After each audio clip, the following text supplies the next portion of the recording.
자, 기도하겠습니다. залбирая. 거룩하신 아버지 하나님, 오늘도 하나님의 은혜 가운데 저희들을 불러주신 것 감사합니다. Ариун бурхан минь өнөөдөр ч гэсэн та өөрийн нэгүсэлтэнд бидийг дуудсанд баярлалаа. 이 시간에도 하나님의 말씀을 우리가 잘 듣고 깨닫게 해주시옵소서. Энэ цагт ч гэсэн бид нар таны үгийг сайн ойлгоход туслаарай. 또 하나님의 말씀을 통해서 저희들의 사역이 더욱 풍성해지고 복되게 해주시옵소서. Батан таны үгээр дамжуулан бидний хийж байгаа үйлчлэл ч гэсэн илүү үр жимстэй байхад туслаарай. 예수님의 이름으로 기도드리옵나이다. Есүсийн нэрээр залбирanгуйч байна. Амен. 아멘. 네. 자, 오늘은 나훔 3장입니다. Өнөөдөр Нахум 3 дугаар бүлгийг үзнэ. 네. 나훔 3장은 니느웨의 멸망의 원인, За 3 дугаар бүлгийн харж байгаа болохоор Ниневегийн бүхлийн шалтгаан. 이 니느웨가 왜 하나님의 심판으로 멸망을 당하는지 그 원인을 자세하게 기록하고 있습니다. Ниневе ягаад бурхны шийтгэлийг өмсөж мөхөд төрсөн бэ гэсэн шалтгааны талаар өгсөн байна. 첫 번째 대지, Нэгдүгээр хэсэг 니느웨의 죄악과 그 받을 벌에 대해서 Ниневегийн гэм нүгэл ба түүний дээр ирэх шийтгэл 1절부터 7절까지입니다. 1-7 дугаар эшлэл. 두 번째 대지, 2 дугаар хэсэг нь 니느웨가 애굽처럼 멸망을 당하게 됨. Ниневе Египт шиг мөхөх болно. 8절로 11절입니다. 8-аас 11. 다음 세 번째 대지, 3 дугаар хэсэг 니느웨가 대적을 막을 힘이 없음. Ниневед дайсныг ялах хүч байхгүй. 12절로 17절입니다. 12-аас 17. 네 번째 대지, 4-р хэсэг 아수르의 멸망을 여러 나라들이 기뻐함. Ассирийн мөхөлд улс орнууд баярлална. 18절로 19절입니다. 18-19 дөршлөл. 아수르의 멸망을 주변의 여러 나라들이 기뻐한다는 내용입니다. Ассирийг мөхөд эргэн тойрных нь олон улс орнууд баярлах болно гэсэн агуулга байна. 자, 그러면 1절 한번 읽어주세요. 1절. Нэгдүгээр эшлэгийг уншаа. Будал ба дээрмээр дүүрсэн цус тот хөрхийе. Олд золионууд нь хизээч эс холдно. 네. 화 있을진저라고 이렇게 선포되고 있습니다. 화가 있을진저. Хөрхийе гэсэн байна. 화 있을진저 피의 성이요. 그 안에는 거짓이 가득하고 포악이 가득하며 탈취가 떠나지 아니하는도다 했습니다. Худал ба дээрмээр дүүрсэн цус тот хөрхийе. Олд золионууд нь хизээч эс холдно. 이 니느웨 성에 그 하나님이 그 죄악을 이렇게 지적하고 있습니다. Ниневе хотын гим нүглийн ямар гим нүгэлтэй хот байсан бэ гэдгийг нь бурхан гэрч. 이러한 죄 때문에 니느웨가 하나님의 심판으로 멸망을 당한다는 것입니다. Цохож хэлсэн байна. Тэгээд энэ гим нүглийнхээ улмаас Ниневе устгах болно. 첫째는 피를 흘린 죄입니다. Ямар гим нүглээ гэхээр нэгдүгээрт цус хот гэсэн байгаа. 그래서 니느웨 성은 이 피의 성이다. 이렇게 하나님이 지금 그 죄를 지적하고 있습니다. Маш их цус урсгалсан хот гэдгийг нь цохож хэлсэн байна. Нэгдүгээрт нь 니느웨 성의 그 지도자들이 권력자들이 백성들을 죽이고 학대했다는 것입니다. Нинве хотын удирдагч эрх мэдлэлнүүд нь арт түмнийг ингэж одоо тамлаж цусын урсгадаг байсан, хүчрхийл үлддэг байсан гэдгийг хэлж байгаа. Хамгийн эхлээд цус тот гэснээр нь болохоор нөгөө Солонгос Библи дээрээ эхлээд хөрхие цус тот тэгээд араас нь худалбаа дээрмээр дүүрсэн энэ нь орчихсон байгаа учраас яаж байгаа. Манай Монголны орчуулгаас арай дараал нь өөр явж байгаа шүү. 이 니느웨 성의 권력자들이 이 지도층들이 억울한 사람들의 피를 많이 흘렸다는 거예요. Энэ хотын захирагч нар эрх мэдлэлтнүүд одоо шудраг арт түмний дэмгүү цусыг их урсгасан гэсэн үг. 아무튼 어느 시대에도 이 권력자들의 그 죄는 이렇게 백성들의 피를 많이 흘려서 자신들의 욕심을 채운 거 반드시 하나님이 심판한다는 거예요. Ямар ч цаг үедээсэн гэсэн эргэтэн дархтнууд гэмгүү нуухан ард иргэдээ ингэж зовоож тэднийг дарлаж тэгээд цусыг нь их урсгадаг. Тэгээд тэр гэм нүглийг нь бол бурхан зүгээр өнгөрөөдөггүй. 이 피를 흘린 자들은 반드시 피값으로 그 벌을 받게 돼 있습니다. Цус урсгадаг хүмүүс заавал тэр урсгасан цусныхаа үнийг төлөх ёстой. 두 번째 죄는 괴우를 향한 죄입니다. 괴울, 네? 거짓을 향한 자입니다. хоёрдугаарт нь одоо ямар гэмнүүлийг хэлсэн бэ гэхээр худал хуурмаг. 네, 이 거짓이 가득하다고 했습니다. Худал ба дээрмээр дүүрсэн гэсэн тийм ээ. 이 니느웨 성에는 이 거짓으로 사람들을 속여서 자신들의 욕심을 채우는 그런 권력자들이 성을 거짓으로 이렇게 죄를 짓게 하고 있다는 것입니다. Эргэтэн дархтнууд нь мөн л тэр хотын оршин суугчид арт түмнийг хуурам бэхэлж өөрсдийнхөө шунлыг дүүргэхийн тулд тэр хотыг бүхэлд нь худал хуурмгаар дүүргэсэн байна.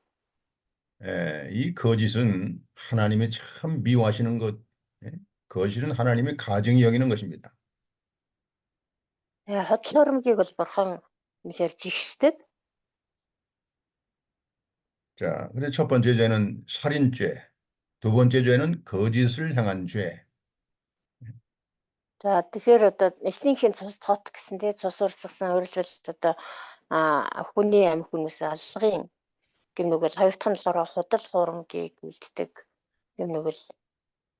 세 번째 죄는 이 포악이 가득하다고 했습니다. За гурав дахь гэмнүгэл нь болохоор дээрмээр дүүрсэн гэсэн дээрмийн талаар хэлжээ. 이것은 힘 있는 권세자들이 약하고 힘없는 백성들을 이렇게 학대하고 탈취하는 것입니다. Энэ дээрм гэдэг нь болохоор тэр эрх мэдлэлтнүүд мэдээж одоо хүчтэй байгаа шүү дээ. Тэгээд хүчгүй доорой арт түмнийг ингэж булаан дээрэмдэж тэднийг мүлжиж дарангуйлж байгааг хэлж байгаа. 이것은 욕심, 이 탐욕의 죄를 말합니다. Энэ бол нэг өсөндөө шунхаар л гэсэн үг. 자, 그러면 1절에 나오는 니느웨 성의 이 세 가지 죄를 다시 한번 우리가 요약을 해봅시다. За тэгээд Нинве хотын одоо нэгдүгээр ишлэл дээр гарчаа Нинве хотын гэм нүгэл юу байсан бэ гэдгийг дахиад нэг базаад хэлээ. 네, 첫째는 살인죄입니다. 피를 흘린 죄, Нэгдүгээр 살인죄. нэгдүгээрт нь цус урсгасан буюу хүн алсан одоо алуурын хэрэг, хүн амны хэрэг. 두 번째는 거짓을 행한 죄입니다. 거짓된 죄. Худал худал хурамгийн гэм нүгэл. 네, 세 번째는 탐욕. 탐욕을 행한 죄입니다. Гурав дахь нь болохоор одоо шунал.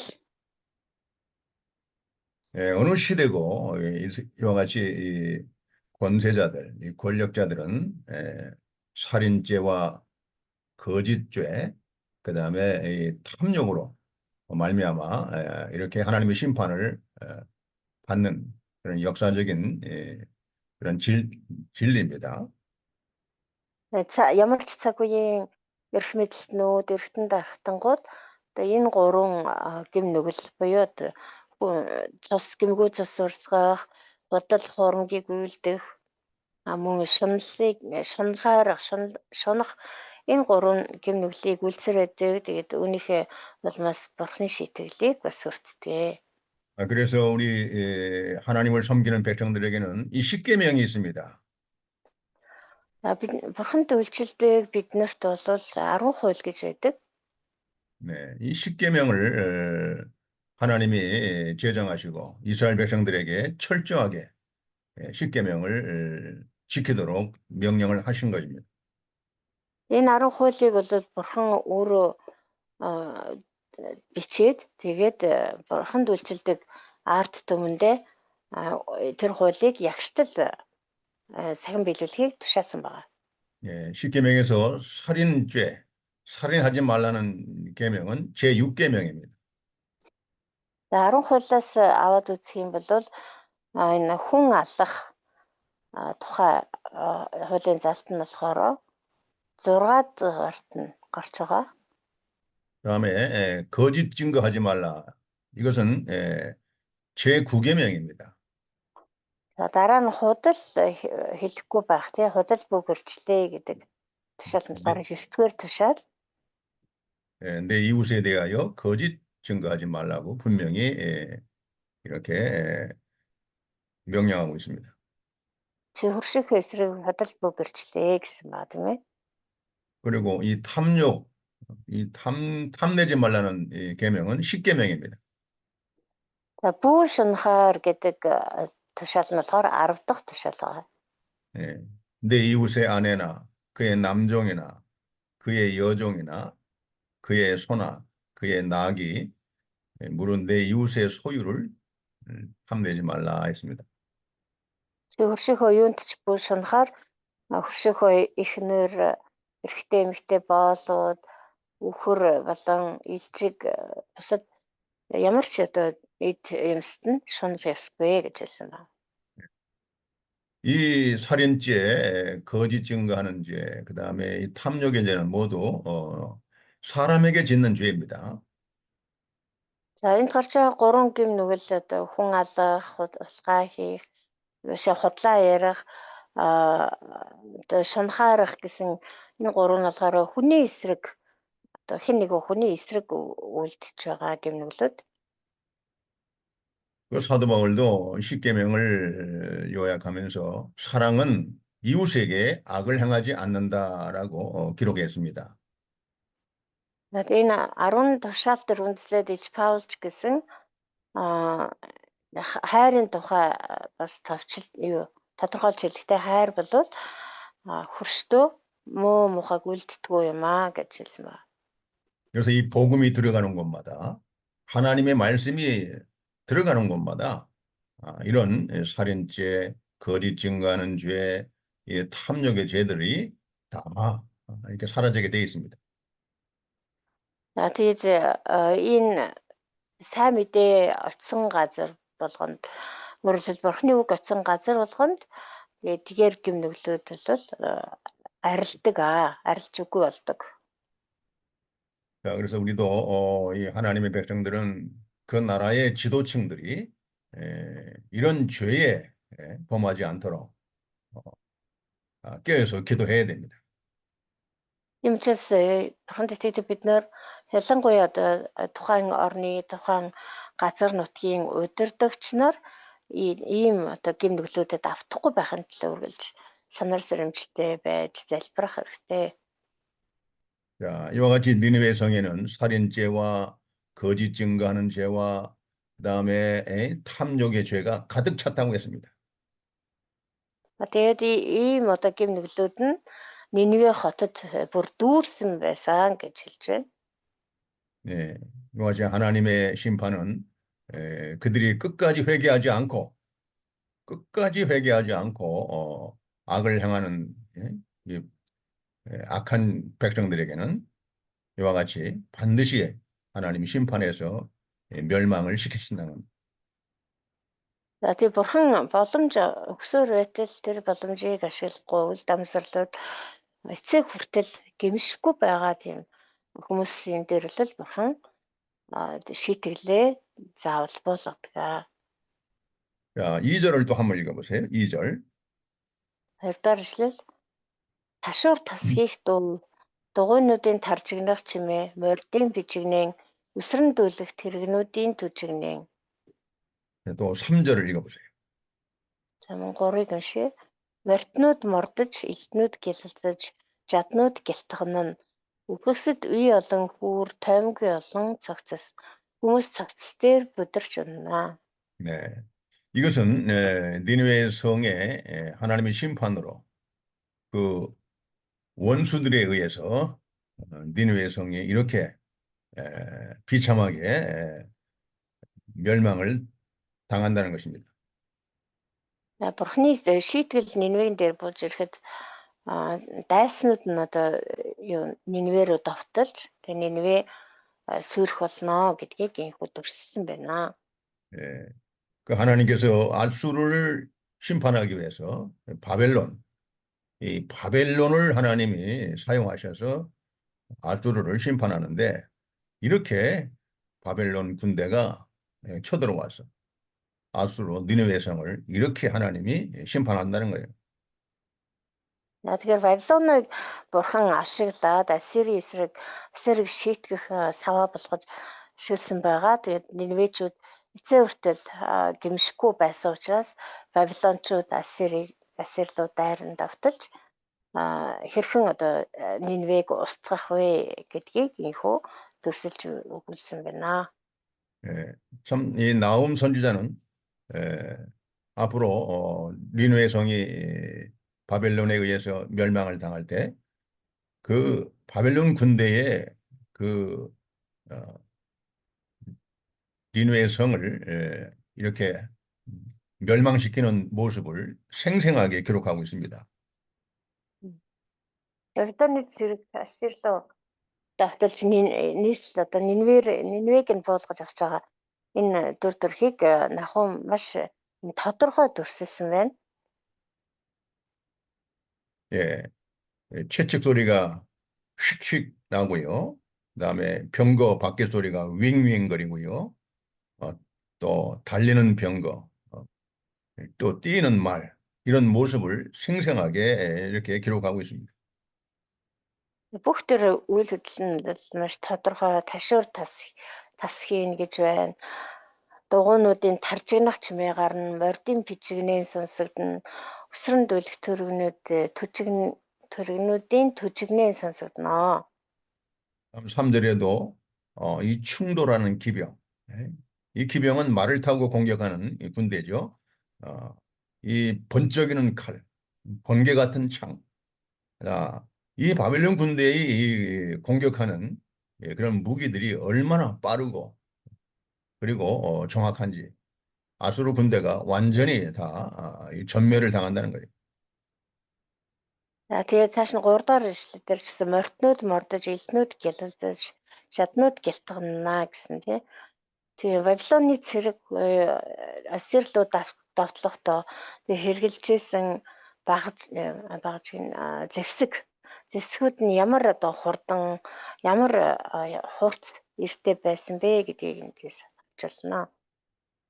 이 아수르 군대가 이렇게 참 비참하게 에, 이렇게 멸망을 당하는 모습이 성경에 그대로 이 기록을 했습니다. Ассирийн цэрэг биш Вавилоны цэрэг ассирлууд дайрч завтлах хот яг юу болох вэ гэдгийг энэхүү тодорхой маш тодорхой дүрсэлж бичсэн байна. 그들이 자랑스럽게 여기던 또 그들이 아주 강한 군대로 모든 나라에게 이렇게 참 자랑하고 또 과시했던 그런 군대들이 이렇게 처참하게 멸망은 당한다는 것입니다. Ассирчуудын дэж гайхуулдаг байсан нөгөө хүчирхэг айрам, хүчирхэг цэргүүд нь ийхүү маш эмгэнэлтэйгээр өрөвдөлтөөр сүйрэх болно, ялагдах болно гэдэг нь илт болсон. 그들이 아수르 군대가 그렇게 죽임을 당한 아수르 군대가 얼마나 많은지 큰 무더기라고 했습니다. 죽음의 큰 무더기, 무수한 시체요. 사람이 그 시체에 걸려 넘어진다 하겠습니다. Тэгээ тэр хүчрэг ассирийн цэрэг Вавилоны цэрэгт яаж ялагдаж тэднэрийн одоо цогцос алнаар одоо алуулах вэ гэдгийг тэр тоймгүй олон цогцос үе олон хүүр тэгээ хүмүүс цогцос дээр бүдэрч унаа гэж ингэж дүрсэлсэн. 그다음에 이제 4절을 한번 읽어보세요. Дараа нь дөрөвдөр ишлэл. Энэ бүхэн нь анхны завхаадчлаас илгчдийн нууц амраг дур булаам нэгнээс болсон юм аа. Тэр өөрийн завхаарлаар үндэснүүдийг худалдаж ард түмнүүдийг идшидээр татдаг. 이 4절은 니느웨 성의 또 한 가지 죄가 여기 드러나고 있습니다. Энэ дөрөвдөр ишлэл дээр Нинве хотын бас нэг гимнүгэл гарч байна. 특별히 이 마술, 마술과 요술을 통해서 사람들을 미혹하는 그런 죄가 드러나고 있습니다. Ялангуяа одоо тэр илб гэж байна тийм ээ. 그러니까 마술을 통해서 마술, 요술을 통해서 사람들을 미혹하는 죄. Тэгээ илбээр дамжуулан, эд шидээр дамжуулан ард түмнийг хуурам эхэлж уруу татаж байсан тэр гимнүглийг хэлсэн. 특별히 이 마술을 능숙한 마술을 하는 그 미녀들, 미모의 음녀가 있어요. 아주 아름다운 여자들이 그 마술을 통해서 많은 사람들을 죄짓게 한다는 것입니다. Ялангуяа тэр илбчид болон эд шидийг үлдэгчд нь болохоор одоо эмэгтэй хүнээр ингэж дүрсэлсэн байгаа. Тэд нэр өөрсдөө тэр гоо сайхнаар хүмүүсийг уруу татаж тэгээ тэр илб эд шидэнд автуулдаг байсан, уруу татдаг байсан.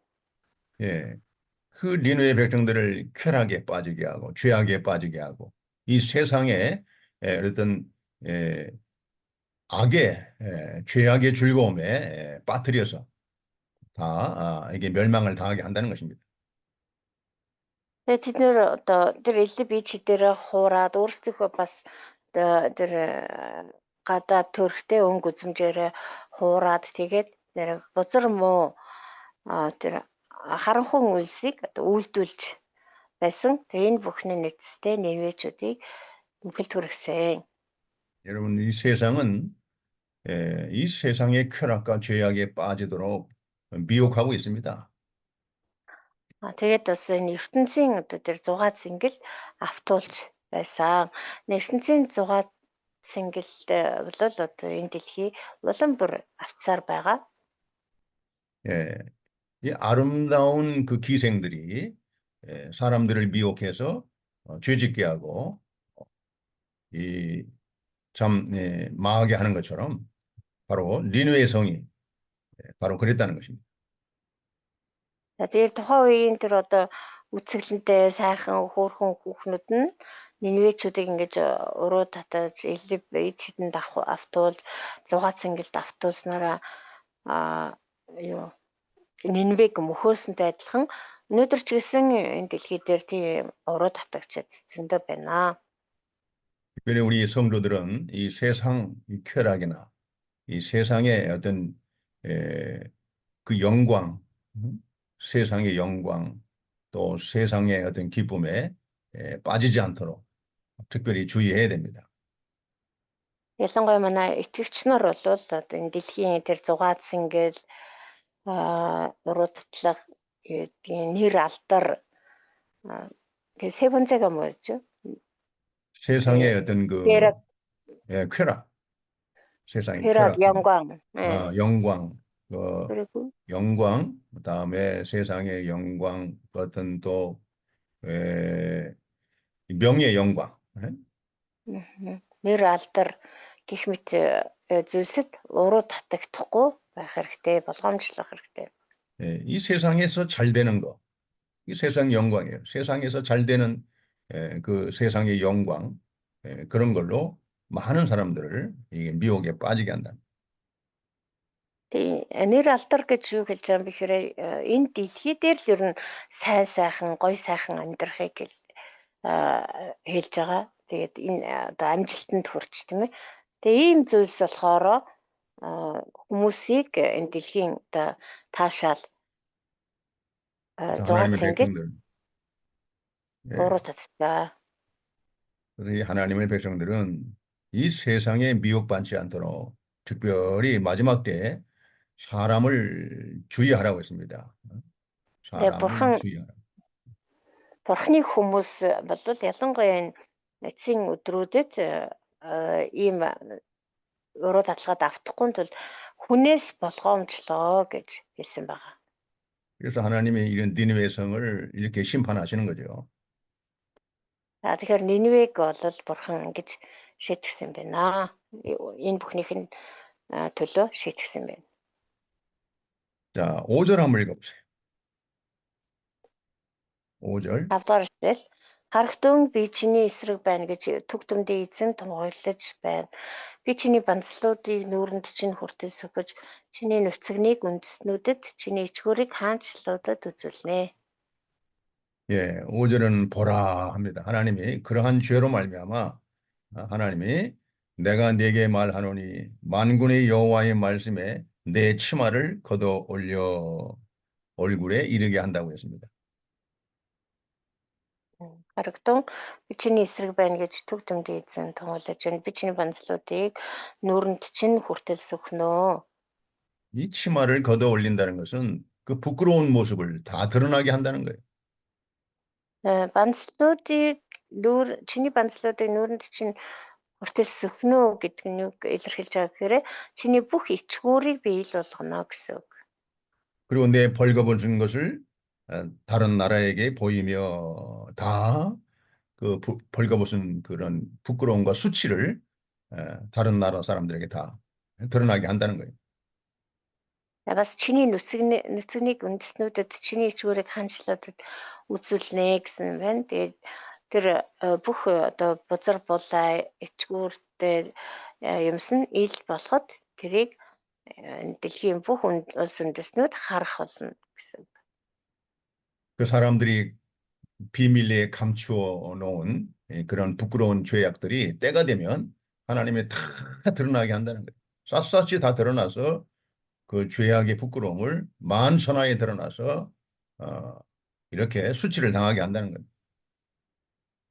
Тэгээд дотроо ямар ч үний одоо дотроо ингээ нуусан байсан тэр гэм нүглүүдийг тэр муухай болгоныг нь бурхан цаг нь олоход бүгдийг нь ил болгодгоо, илчилдэгэ. Тэр үед бол тэр бүхэл гэм нүгэл ичгүүр гутамшигтай зүйлсийг бүгд хүмүүс харахад хүрдэгэ. 이 정말 이 하나님의 심판을 두려워해야 됩니다. Тэгэхээр бид нэр үнэхээр бурхны шийтгэлээс айдаг байх хэрэгтэй. 참 때가 되면 하나님께서 그런 사람들의 감춰놓은 은밀하게 행하던 그런 모든 죄악들을 다 드러나게 해서 하나님이 심판을 한다는 겁니다. цаг нь болоход бурхан бүх хүмүүсийн дотроо нуусан халахсан гэм нүглүүдийг бүгдийн нүдэн дээр ил болгодог. 그 하나님 앞에서 우리가 늘 자신들의 죄가 있으면 회개하고 그 죄를 버림으로써 하나님의 어떤 징계를 우리가 징계에서 벗어날 수가 있는 것입니다. Юмсаар бид нар бурханы өмнө гэм нүглээ одоо нуун далдлахгүй харин ч одоо гимшээд илчилж улааснараа бурханы тэр сахилгажуулалт шийтгэлээс хэлтэрч чаднаа. 다음에 6절을 한번 읽어보세요. 6. Би чиний дээр бузар ямыг хайж чамайг олиггүй болгоно. чамайг үзүүрэн мэт тавих болно. 네. 내 6절에도 지금 하나님께서는 니느웨 성의 그 죄악의 그런 부끄러운 모습을 다 드러내서 세상 사람들에게 구경거리, 멸시와 천대를 받게 하신다는 것입니다. Бурхан Нинве хотынхны тэр бүхэл бузар булаа гэм нүглийг нь ил болгож тэгээд бусад бүх улс үндэстнүүдийн нүдэн дээр илчилж тэдний үзүр болгоно гэсэн байна. 7절을 읽어보세요. үзүр болгож утамшиг болгоно. За 7. Чамайг харах хүн бүхэн чамаас зайлан Нинве сүтгэгдсэн түүний төлөө хэн гашуудах вэ гэж хэлнэ. чамайг тайвшруулагчдыг би хаанаас хайх вэ? 네, 이 느느웨가 이 강성하고 이렇게 힘이 있을 때는 많은 나라 사람들이 찾아와서 도움을 구하고 그 나라를 이렇게 부러워했습니다. Нинвег хүчрэг байх үед нь бол олон газраас хүмүүс ирж олон улс үндэстнүүд Нинвегээс одоо тусламж гуйж тийм ээ бас Нинвегээр одоо бахархаж байсан атаархаж байсан. 그러나 지금은 어떻습니까? 하나님의 심판으로 그 니느웨 성이 그 부끄러운 죄악이 다 드러나고 하나님의 심판으로 비참하게 이렇게 멸망을 당할 때는 사람들이 다 도망가는 겁니다. 다 떠나버리는 것입니다. Харин одоо юу болж байна гэхээр нөгөө Нинвегийн хамаг гэм нүгэл бузар улаа ичгүүр нийл болохын цагт Бурхны шийтгэлийг ингээм амсахын цагт болохоор бүгд Нинвегээс зугтаж одож байгаа. 그래서 여러분 이 죄 짓는 사람, 이 죄 짓는 것을 즐거워하고 이 죄 짓는 것을 두려워하지 않는 사람들, 그런 사람들을 절대 가까이 하면 안 됩니다. Мис бид нар одоо нэг гэм нүгэл үлдэх дуртай, гэм нүгэл үлдэхээсээ айдаггүй ийм хүмүүстэй ерөөсөө ойр байж болохгүй. 그런 사람들은 반드시 그 죄악과 그 악한 죄 때문에 하나님의 심판을 피할 수가 없는 것입니다. ийм хүмүүс бол тэр бузар муу гэм нүглээсээ болоод Бурхны шийтгэлээс хязгаарч мултарч чадахгүй. 자, 7절을 한번 보세요. 얼마나 이 니느웨 성이 이 부끄러운 가운데서 이렇게 수치를 당하고 있습니까? 7절. 네, 다시 읽어요. 예, 아니야, 내가 읽게. 자, 그때 너를 보는 자가 다 내게서 도망한다고 했습니다. 도망가요, 다 도망가. чамайг харах хүн бүхэн чамаас зайлнаа гэж тийм зайлна гэж одоо зутаана гэсэн үг шүү дээ. 예, 이 죄가 있으면 결국은 죄가 드러날 때 다 사람들이 떠납니다. 도망갑니다. 흩어집니다. Тэг гим нүгэлтэй байх юм бол тэр гим нүгэл нь хизээ нэгэн цагт илчлэгдэх нь тодорхой. Тэгэд илчлэгдэх юм бол хүмүүс бол орхиол зүхтаадаг. 우리는 교만한 자와 함께하면 안 돼요. 겸손한 자와 함께 해야 됩니다. Бид нэр бардам хүмүүстэй ерөөсөө ойр байж болохгүй. Даруй хүмүүстэй ойр байх хэрэгтэй. 예, 이 교만한 자는 반드시 죄를 짓게 돼 있고 그 죄악으로 말미암아 교만한 자는 반드시 이렇게 멸망을 당하게 된다는 거예요. Яг л бардам хүмүүс гарцаагүй одоо гим нүгэл үүлддэг. Тэгээд тэр гим нүглээсээ болж гарцаагүй сүрд юм. 예. 그럼 여러분 니느웨가 황폐한다. 니느웨가 황폐하여도다 하고 지금 탄식하고 있어요. Тэгээд тэр хүмүүс Нинвег юу гэсэн бэ? Нинве сүйтгэгцээ ингэж Нинвегийн төлөө гашуудж байна. Харамсаж байна. 누가 그것을 위하여 애곡하며 이 니느웨가 이렇게 하나님의 심판으로 멸망을 당할 때 누가 그것을 슬퍼하겠냐 그 말이에요. Хүний төлөө хэн гашуудах вэ гэсэн байна. Бурхны шийтгэлийг амсаж мөхөж сүрсэн Нинвегийн төлөө хэн гашуудах юм бэ? 또 그들을 위로할 자가 어디 있냐 이 말이에요. 그들을 위로할 자가 없다는 것입니다. Тийж гашуудах хүн хэн ч байхгүй гэсэн. Чамайг тайвшруулагчдыг би хаанаас хайх вэ гэсэн. Бас одоо Нинвегчүүдийг тайвшруулах, тайлгаруулах хэн ч олдохгүй гэсэн. 그래서 우리는 악인의 형통하는 거, 악인이 잘 되는 걸 부러워하면 안 됩니다. Тиймээс бид нэр бузар муу хүмүүс амжилттай сайн сайхан явж байгааг хараад ерөөсөө атаархаж болохгүй.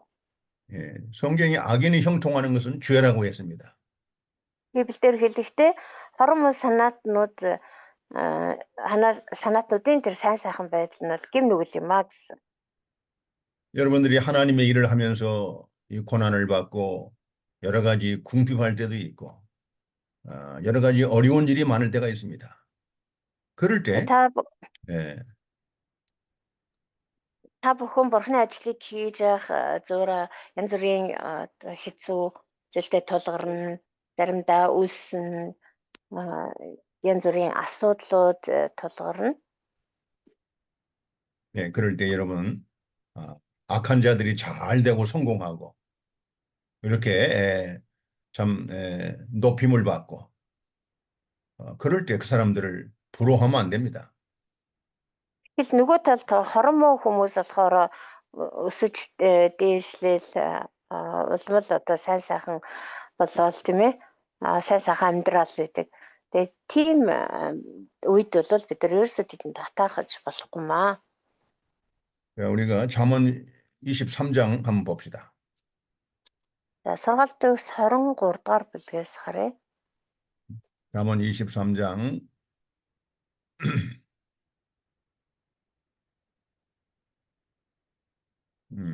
23장. 자,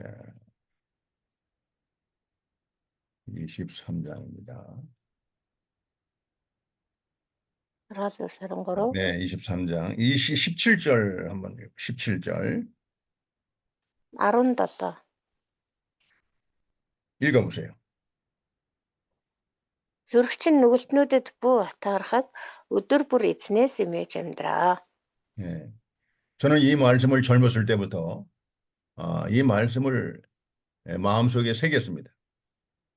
Би бүр залуугаас яг энэ ишлийг зүрх сэтгэл дотроо 내 마음으로 혹시라도 이 죄인, 악한 자들의 그 형통함을 부러워하지 말자. 절대로 부러워하지 말고 그들을 하여튼 가까이 하지 말자. Тэгээ бүр зүрх сэтгэлдээ бүр сийлсэн байгаа. Тэгээд ерөөсөө зүрх сэтгэлээрээ ч болтугай тий бодлоноор ч болтугай. Тэгээ бузар муу хүмүүсийн сайн сайхан явж байгаа өнгөтэй өдөө явж байгаад нь атаарахгүй амьдрья. Тэр тийм хүмүүсээс ер нь хол явъя гэж бүр шийдсэн. 악한 자들이 잘 되는 거 형통하는 거 부러워한다면 우리가 하나님의 일을 할 수가 없습니다. Хэрвээ тийм хүмүүсийн одоо нүгэлтнүүдийн бузар муу хүмүүсийн тэр сайн сайхан явж байгаад нь бид атаархад байх юм бол бурхны ажлыг ерөөсөө хийж чадахгүй. 자, 이와 같이 우리가 하나님의 일을 하는데 여러 가지 이런 시험이 올 때가 있습니다. Тэгээ бурхны ажлыг хийж явахад янз бүрийн сорилт шалгалтууд бидэнд таардаг. 세상에서 잘 되고 형통하는 거 그런데 우리가 마음이 빼앗길 수가 있습니다. Зарим үед бид нэр одоо энэ дэлхийн амьдралаар тий сайн сайхан бусдын адил сайн сайхан амьдрахыг хүсдэг. Тэгээд ийм сорилт шалгалтууд бол тулгардаг. 그래서 우리는 죄인의 형통을 부러워하지 말고 항상 여호와를 경외하라고 했습니다. Харин юу гэж хэлсэн бэ? Зүрхч нь нүгэлтнүүдэд бүү атаархаа. Харин өдөр бүр эзнээс эмээж амьдраа гэсэн байна. 이 말씀이 오늘날 내 일생을 하나님이 일을 하는 내 가는 길을 지켜줬습니다. Энэ ишлэл бол миний амьдралд Бурхны ажлыг хийхэд яг зөв чиглэл рүү үргэлж чиглүүлж өгдөг байсан. 항상 하나님을 경외하라. 하나님을 경외하라. 이 말씀이 나를 지켜주신 겁니다. Өдөр бүр эзнээс эмээж амьдр. Яг л энэ үг миний амьдралыг дандаа зөвхт чиглүүлж өгдөг байсан. 18절 한번 또 읽어봐요. 18절. 잠언요? 네, 잠언. За сургаалт үгсийн 23:18-ыг бас уншия. Ирээдүйд чухамдаа бие тул итгэл найдвар чинь тасрахгүй. 네, 우리가 악인의 형통을 부러워하지 말고 항상 여호와를 경외하면 하나님은 어떤 약속을 하셨습니까? Бид нар нүгэлтнүүдэд атаархахгүй үргэлж эзнээс эмээж амьдрах юм бол Бурхан ямар яана гэж амласан байна вэ? 반드시 내 장래가 있겠다고. 반드시 내 장래를 하나님이 보장해 주시겠다는 거예요. Ирээдүйг чинь би заавал батлан дааж өгнө. Ирээдүй чинь найдвартай байх болно гэсэн байна. 내 소망이 끊어지지 않도록 하나님이 그 소망을 이루어 주시겠다는 거예요. Итгэл найдварыг чинь таслахгүйгээр Бурхан өөрөө биелүүлж өгнө гэсэн байна. 이 말씀이 오늘날까지 나를 지켜주고 인도했습니다. Энэ үг л одоо өнөөдрийг хүртэл намайг хамгаалж бас удирдах ирсэн. 오늘날 이 세상 사람들이 잘 되고 성공하고 뭐 이 부해지는 거 하나도 부럽지가 않아요. 하나도 부럽지가 않아요. 예. Өнөөдөр миний эргэн тойронд энэ дэлхийн хүмүүс хичнээн одоо илүү их амжилтанд хүрч илүү их сайн сайхан амьдарч өнгөтэй үедтэй явлаач гэсэн би ерөөсөө хатаархдаггүй. 내가 하나님의 종이 돼가지고 하나님의 일꾼이 돼가지고 이렇게 하나님의 일을 할 수 있다는 것이 얼마나 행복하고 기쁘고 즐거운지 몰라요. 정말 행복한. Тэгэхээр би Бурхны зарцуулаад Бурхны ажилчин бодоод Бурхны надад даалгаж өгсөн ажлыг ингээ хийж чадаж байгаа маань надад үнэхээр үгээр илэрхийлшгүй аз жаргал байдаг. 여러분, 내가 하나님의 일꾼으로서 행복하고 기쁘고 정말 자랑스럽지 않습니까? Та нар ч гэсэн тэгж бодож байна уу? Бурхны ажилчин болоод Бурхны ажлыг хийж яах гэдэг үнэхээр жаргалтай хамгийн сайхан хэрэг шиг санагддаггүй юу? 이 살아계신 하나님을 섬기는 일꾼으로, 종으로 하나님이 불러주셨고 하나님의 교회를 맡겨주신 거예요. 얼마나 행복하고 이것이 얼마나 보배롭고 영광스러운지 정말 요즘 들어서 더 많이 깨닫게 됩니다. Бурхны ажилчин болоод Бурхны ажлыг хийн гэдэг ямар үнэхээр жаргалтай, үнэхээр ёроолтой, ямар алдар гавьяатай хэрэгвэ гэдгийг би сүүлийн үед ялангуяа маш ихээр мэдэрч байгаа. 누가 정말 돈을 막 억만금, 천만금을 주면서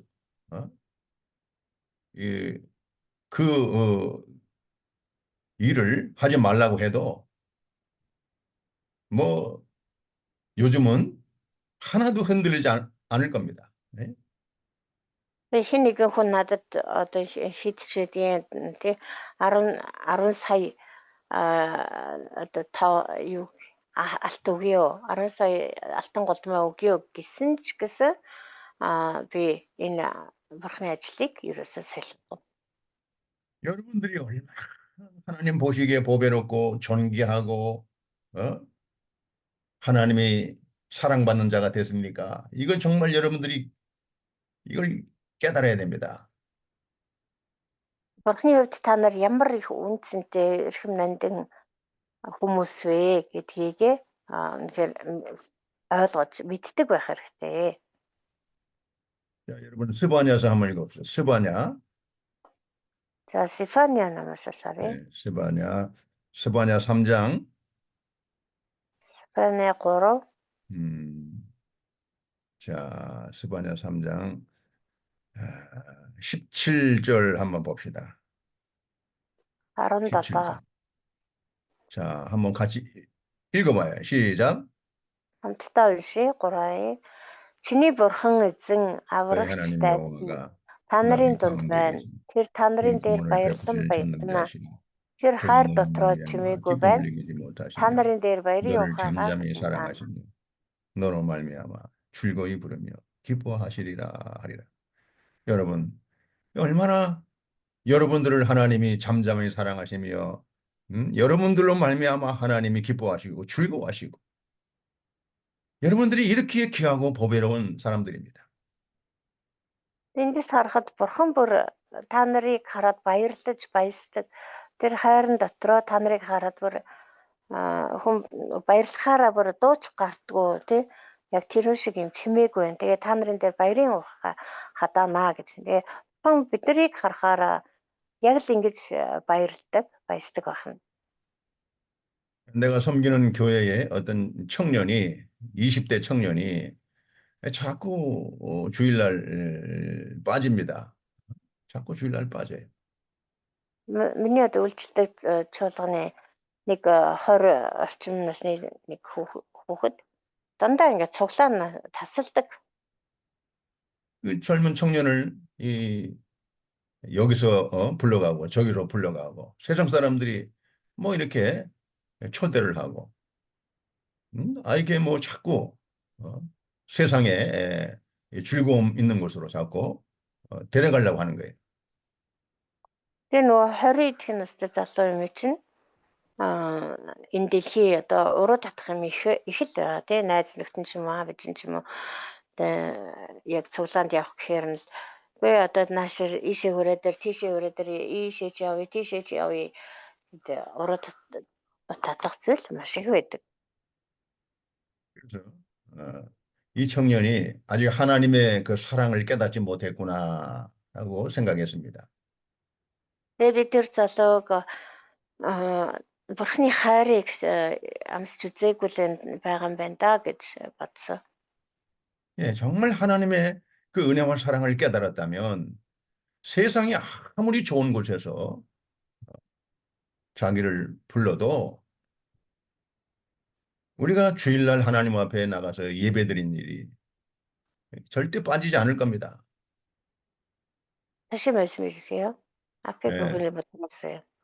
그러니까 하나님의 은혜와 사랑을 깨닫는다면 세상에서 아무리 좋은 데서 자기를 불러도 거기 안 갈 거예요. За тэгэхээр энэ дэлхийн бурхны хэрвээ одоо тэр хайр нэгүслийг тий үнэхээр ингэж ойлгож ухаарсан яг өөрийн биеэр амсаж мэдсэн байх юм бол энэ дэлхийн одоо уруу татлах хичнээн одоо сайхан зүйлээр гоё сайхан зүйлээр уруу татлаач гэсэн тийшээ явахгүй байж чаднаа. 내가 이 성경 말씀을 카톡으로 보내주었습니다. Тэгээ би яг энэ ишлэлийг тэр залуу руу 카카오톡으로 явуулсан. 하나님이 너로 말미암아 기쁨을 이기지 못하시며 너를 잠잠히 사랑하시며 너로 말미암아 즐거이 부르며 기뻐하신다. 이 말씀을 카톡으로 보내줬어요. Чиний бурхан эзэн чиний дээр байж чамайг хараад баярлан баясдаг. Тэр хайр дотроо чамайг чимээгүй хүн харж байдаг. Чиний дээр ухаан дууга хадаадаг гэж. тэр залууг өөрийг нь орлуулад бичээд явуулчихсан. 그 청년이 목사님, 아멘, 고맙습니다. 아, 이렇게 답장이 왔어요. Тэгсэн чи пастора баярлаа, амен гэсэн 예. хариу ирсэн. 여러분, 이렇게 하나님이 택한 백성을 사랑하시고 기뻐하시고 즐거워하시고 여러분 얼마나 우리가 행복한 사람들이에요. Бурхан өөрийнхөө ард түмнийг харахаар яг л ингэж хайрладаг, ингэж баярлаж баясдаг байх нь шүү дээ. Тэгэхээр бурханаар хайрлуулж байгаа бид нэр ямар аз жаргалтай хүмүүс вэ? 여러분, 정말 우리가 이 하는 일이 얼마나 하나님이 기뻐하시고 즐거워하시고 하나님이 보배롭게 여기는가. 여러분, 우리가 이걸 깨닫고 정말 행복한 마음으로 즐거운 마음으로 우리가 하나님의 일을 합시다. Бид нар хийж байгаа энэ ажил үйлчлэлийг хараад бурхан ямар ихээр ингэж баярлаж баясдаг вэ гэдгийг бид нар үргэлж санаж тэгээд энэ бурханы ажлыг тэгэхээр баяртайгаар, баясгалантайгаар аз жаргалтайгаар хийдэг байцгаая. 우리가 한 군데 봅시다. 더 히브리서 11장 24절. Ишлэл хараад Еврей 11-ийн 11장 24절. 11장 24절. 11-24. 네. 자, 24절부터 26절까지. 24-с 26 хүртэл итгэлээр Мосе 90 цент хүрээд фараоны охины хүү гэж нэрлэгдэхээсээ татгалзав. Нүглийн цаг зуурын зугаанаас бурхны хүмүүсийн хамт ад үзэгдсэн дээр гэдгийг тэр сонгосон юм аа. Христийн төлөө буруутгагдах нь Египтийн эрдэнсээс агуу их баялаг мөн гэж тэр үзжээ. Учир нь тэр шагналыг харж байлаа. 예, 이 모세는 믿음으로 장성을 하셔. 이 믿음으로 장성을 하게 되면 모세가 이 바로의 공주의 아들, 그 영광스러운 그 왕자의 자리를 거절해 버렸어요. Итгэлээр Мосе 90 цент хүрсэн гэж байна. Мосе үнэхээр итгэлээр ингэж өсөж том болоод тэгээд фараоны охины хүү гэж нэрлэгдэхээсээ татгалзсан гэж байна. 우리 하나님의 백성과 함께 이 고난받는 것을 잠시 죄악의 낙을 누리는 것보다 더 좋아했다고 했습니다.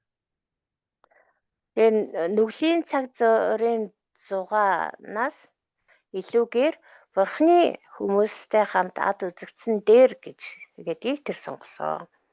그리스도를 위하여 받는 이 수모를 애굽의 모든 보화보다 더 큰 재물로 여겼다고 했습니다. Бас Христийн төлөө буруутгагдаж тийм ээ. Христийн төлөө зовх нь Египтийн ямар ч эрдэнсээс илүү агуу юм а гэж тэр үзсэн. 이는 하나님의 상 주심을 바라봤기 때문에. Яагаад вэ гэвэл тэр бурхны шагналыг харж байсан. 예. 우리에게 하나님의 상급이 있습니다. 하나님의 칭찬이 있습니다. Биднийг одоо бурхны тэр шагнал, бурхны сайшаал магтаал хүлээж байдаг. 네, 우리에게는 하나님의 영광, 그 하늘의 영광이 있습니다. Бидэнд бас бурхны алдар, тэнгэрийн алдар бас бидэнд байдаг. 우리 그것을 바라보면서 이 감사와 기쁨으로 행복한 마음을 가지고 이 세상에 무엇과도 바꿀 수 없는 아주 보배로운 하나님의 일꾼, 하나님의 일꾼이 된 거, 이거 얼마나 하나님 앞에 감사해야 돼요. Бид нэр яг энийг л харж бурхны ажлыг хийхдээ баяр хүрдөгөө ад жаргалтайгаар хийх ёстой маа. Тэгээд ийм одоо бурхны ажилчин болгож өгсөнд бид үнэхээр талархах ёстой маа. 네, 오늘 제가 이 나홈 3장 그 아수르가 처참하게 비참하게 이렇게 부끄러운 그 수치를 이렇게 당하면서 멸망하는 걸 볼 때에 참 우리가 하나님의 일꾼이 되고 하나님을 섬기는 백성이 돼서 살아간다는 게 얼마나 영광스러운지 모릅니다. Өнөөдөр энэ Нахум 3 дугаар бүлэг дээр Нинивэ Ассир тэгж сүйрч мөхөж байгаа. Тэгээд түүнийг тайвшруулах, түүний талаа гашуудах нэг ч хүн байхгүй байгааг хараад өнөөдөр бид нэр Бурхны энэ ажилчин болсондоо Бурхны ажлыг хийж байгаадаа үнэхээр талархаж баярлахгүй байхын аргагүй юм аа гэдгийг дахин одоо мэдэрч байна. 우리가 정말 하나님께 감사하고 더욱 하나님 앞에 충성합시다. Бүгдээрээ Бурханд улам талархаж, улам итгэмжтэйгээр үйлчлцгээе. 거룩하신 아버지 하나님 감사합니다. Ариун Бурхан минь ээ баярлалаа. 저희들이 하나님의 일을 하는데 악인의 형통을 부러워하지 말고 항상 하나님을 경외하는 일꾼들이 되게 해 주시옵소서. Бид нар Бурхан таны ажлыг хийхдээ хор мөс санаатнуудын сайн сайхан байдалд атаархалгүйгээр үргэлж эзэн Бурхан танаас имиж таны ажлыг хийдэг байлгаж өгчээ. 하나님의 영광을 위해서 행복하고 기쁘고 즐거운 마음으로 우리가 충성하는 일꾼들이 다 되게 해 주시옵소서. Бурхан таныг алдаршуулахын төлөө бид нар үргэлж баяр хүртэгээр над жаргалдаар таны үйлчлэлийг хийхэд туслаарай. 예수님의 이름으로 기도드리옵나이다. Есүсийн нэрээр залбирanгуйж байна. 아멘. 아멘. 자, 나훔 3장 두 번째 대지입니다. За Нахум номын 3 дугаар бүлгийн 예, хоёрдугаар 니느웨가 두 번째 대지. 니느웨가 애굽처럼 멸망을 당한다는 것입니다. энэ 2 дугаар хэсгийн агуулганд болохоор Ниневе Египт шиг мөхөх болно гэсэн байна. 8절부터 11절까지. 8-аас 11 дэх эшлэл хүртэл 예. 여기서 나움 선지자는 과거 애굽이 그렇게 강대한 아주 견고한 세력을 가진 애굽이 과거에 죄악으로 망했던 것처럼 느느웨도 반드시 하나님의 심판으로 멸망을 당한다는 것입니다. За энэ хэсэгт Нахумын шийдвэрлэгч юун тухай үгүүлсэн байна гэхээр эрт цагт тэр агуу хүчрхэг байсан Египт хэрхэн сүрсэнтэй адилхан эдүгэж гэсэн Ассир тиймхүү сүрэх болно гэдгийг үгүүлсэн байна. 여기 8절을 한번 읽어보세요. 8 дахь эшлэг уншъя. Усаар хүрээлэгдэн нийл мөрний дэргэд байрласан Нөө Амоноос чи илүү дээр гэж үү. Гол нь түүний цайз болж далайн түүний хан байсан. 여기 8절에 네가 어찌 노아몬보다 낫겠느냐. 이 노아몬이란 이제 지역이 나오는데요. 노아몬보다 낫겠느냐 하고 반문하고 있습니다. Энд хэлсэн байна те. Нөө Амоноос чи илүү дээр гэж үү гэсэн байна. Нөө Амон гэдэг нэг нэр гарч байна. 이 노아몬은 과거 애굽의 큰 도시입니다. 애굽의 큰 도시. Нөө Амон гэдэг нь болохоор эртний Египтийн нэг хот байгаа. 뭐 알렉산드리아라고 말하기도 합니다. 알렉산드리아. Нөгөө өөр нэрээр болохоор Александр хот. 여기는 인구가 대단히 많고 아주 부유하고 아주 풍성한 그러한 풍요로운 도시였습니다.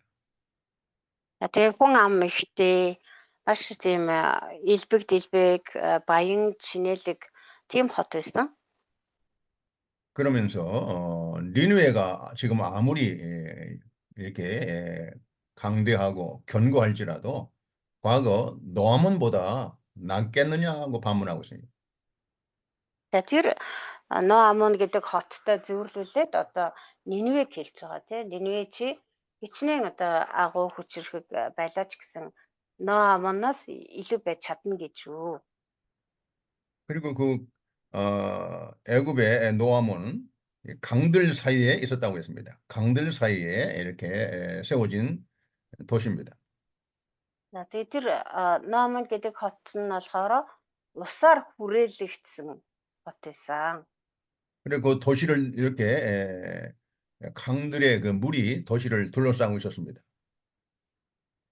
Эргэн тойроо одоо гол мөрөн далай тэнгис хүрээлсэн тийм хот байсан байна. 그러니까 강과 이 바다로 그 성을 이렇게 둘러싸서 그 성이 아주 견고한 성이 됐다는 것입니다. Гол мөрөн тий далай тэнгисээр хүрээлэгдсэн учраас тэр хот бол маш тийм хүчрэхэг бат бэх цайз байсан. 그래서 이 바다가 성루가 되었고 바다가 방어벽이 되었다고 이렇게 나움 선지자는 증거하고 있습니다. Тийм учраас энд зөвлөж хэлсэн байна. Гол нь түүний цайз болж далайн түүний хан байсан гэж Нахум зөвлөсөн 그러니까 이 байна. 견고한 이 노아몬의 성입니다. 이 견고해서 사람의 힘으로 도저히 정복할 수 없는 그러한 견고한 성이었다는 것입니다. За тэгээд ийм одоо далай тэнгисээр хүрээлэгдсэн тэр нь яг л одоо тэр гол ус далай тэнгис нь түүний эргэн тойронд тийм бат бөх юм хан хэрэм цайз мэт ингэж хамгаалж исэн учраас тухайн үедээ бол Ноамоныг одоо хүний хүч бол байлдан дагуулж тэ эзлэн авч чадахгүй тийм бат бэх цайзаа гэж ярьдаг байсан. 그리고 뿐만 아니라 이 구절에 보면 그 노아몬과 함께 동맹한 나라들이 나옵니다. За цааш нь 9-р ишлэлээс харах юм бол энэ Ноамонтой холбоотон байсан улс орнуудын нэр гарч байна.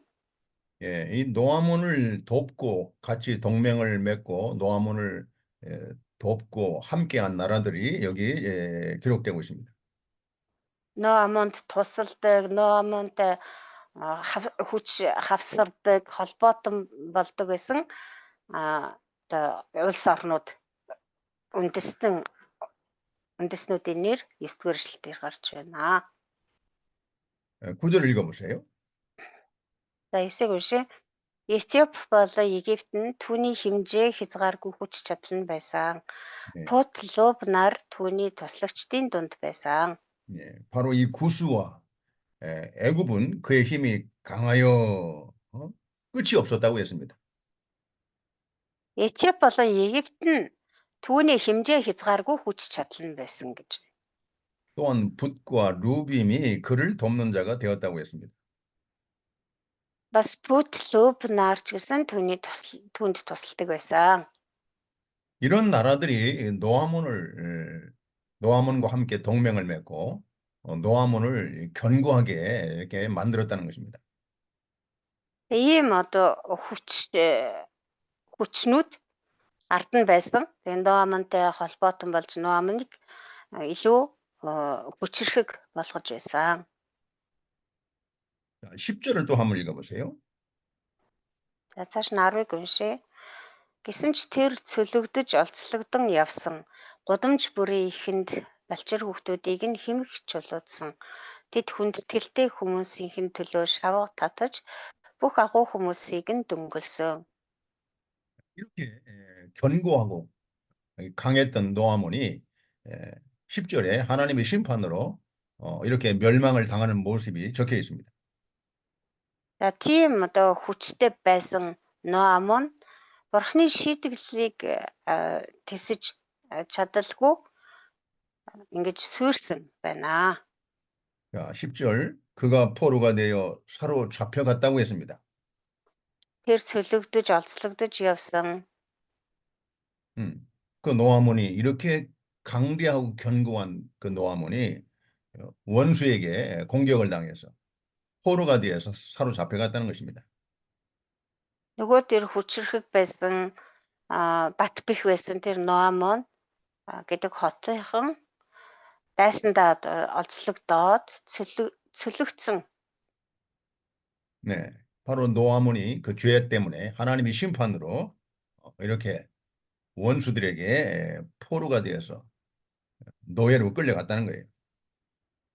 Ноамончууд өөрсдийнхөө тэр гим нүглээс болж бурхны шийтгэлийг амсаж тэгээд дайсныхаа олз болж 그리고 олзлогдож 그의 어린 явсан байна. 아이들은 예, 그 노아몬에 살고 있는 어린 아이들은 이 길 모퉁이에 예, 원수들에 의해서 매어 침을 당했다는 겁니다. 그 어린 아이들을 막 그냥 원수들이 막 어린 아이들을 내 던진 겁니다. 바위 덩어리에 막 내 던져서 이렇게 죽이고 막 그냥 예, 포악한 그 군대의 힘으로 어린 아이들을 잔인하게 학살했다는 겁니다. Тэгээд гудамж үрийн хүнд балчир хүүхдүүдийг нь хэмэх чулууцсан гэж. Тэр дайснууд давталж ирээд тэр Ноамоныг эзлээд тэгээд хүүхдүүдийг нь болохоор хайр найргүй одоо чулуу хан одоо мөргүүлж шиддэг нөгөө толгоогоор нь савж алдаг байсан тийм ээ. Тэгээд гих мэтчлэн хайр найргүй маш харигсаар тэгээ хүүхдүүдийг алсан. 그리고 그들이 존귀한 자들은 다 이 제비 뽑혀서 잡혀갔다는 겁니다. Хүндэтгэлтэй хүмүүсийн төлөө шавх татсан. Тэр Ноамоны одоо тэр эрхэм дээдэс тийм ээ. Болны хайр хүндэтгэлийг хүлээсэн тийм хүмүүсийг нь шавх татаж одоо олцолж авч явсан гэж байна. 그리고 그의 모든 권세자들은 다 이 사슬에 묶여서 결박되어서 끌려갔다는 것입니다. За тэгээ агуу хүмүүсийг нь гэж байна. Агуу хүмүүс гэдэг нь бол нөө эрхтэн дархтан тий эрх мэдэл бүхий хүмүүсийг нь дөнгөлөөд аваад явсан. 자, 11절 읽어보세요. 11 Та нар ч мөн согтож нуугдан дайснаас хорогдох газрыг хайх болно. 바로 11절에는 이와 같이 애국과 이 노아몬 예, 이런 강대한 나라들이 다 죄 가운데 망한 것처럼 너는 아수르를 얘기합니다. 아수르 너도 이렇게 술에 취하여 숨고 원수들 때문에 피난처를 찾게 된다는 것입니다. Тэр ийм одоо агуу хүчрхэг байсан Египтийн тэр Ноамонч гэсэн ингэж бурхны шийтгэлийг юмсаж гим нүглээсээ болоод сүрсэнтэй адилхан та нарч гэсэн энэ нь болохоор Ассирыг хэлж байна тий. Нинвег хэлж байна. Нинвечүүд та нарч гэсэн дарсанд согтож нуугдан дайснаасаа хорогдох газрыг хайх болно. 이렇게 비참하게 원수들의 공격에 의해서 이게 망한다는 것이죠. Тэгээ ийм одоо эмгэнэлтэй тийм хувь тавилан та нар дээр ч гэсэн ирэх болно. Тэгээ та нар дайсныхаа улмаас дайсандаа одоо булан эзлэгдэж сүрэх болно. 그래서 우리가 이 역사는 참 역사는 속일 수가 없는 것입니다. Тэр түүхийг бол хинч буурч чадахгүй.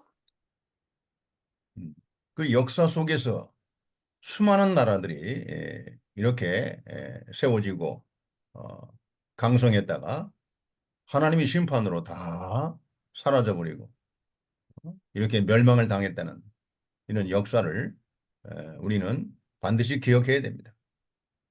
Хүн төрөлхтний түүхэнд өчнөн олон улс орнууд бурхны ивэлээр ингэж сэргэн мандаж байгаад бас л өөрсдөө гим нүгэл алдаа зуршлын улмаас бурхны шийтгэлийг хүртэж мөхөж сүрч байсныг дэлхийн түүх бол биднэрт харуулдаг. Тэгээд энэ түүхийг бол бид хизээч мартаж болохгүй маа.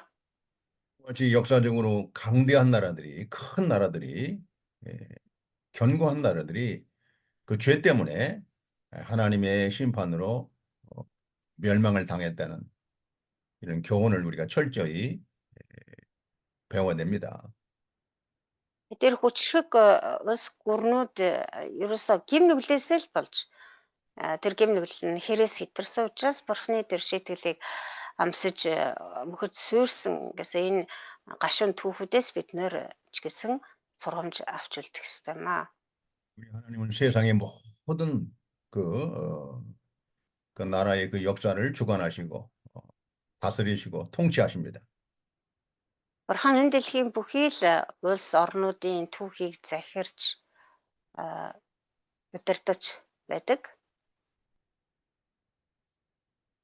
하나님께서 그 한 나라를 세우기도 하시고 패하게도 하십니다. Бурхан нэг улс орныг босгон байгуулдагч бурхан бас султанд оройтуулдагч бурхан юм. 예, 강하게도 하시고 약하게도 하십니다.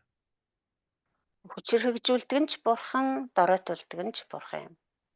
자, 우리가 사무엘상 2장을 한번 찾아봅시다. 1-р Самуэль 2-р бүлгээс харъя. 예, 사무엘상 2장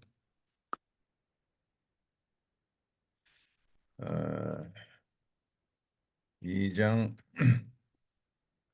자 6절과 7절 한번 읽어봅시다. 8절까지 6절부터 8절까지 6-аас 8.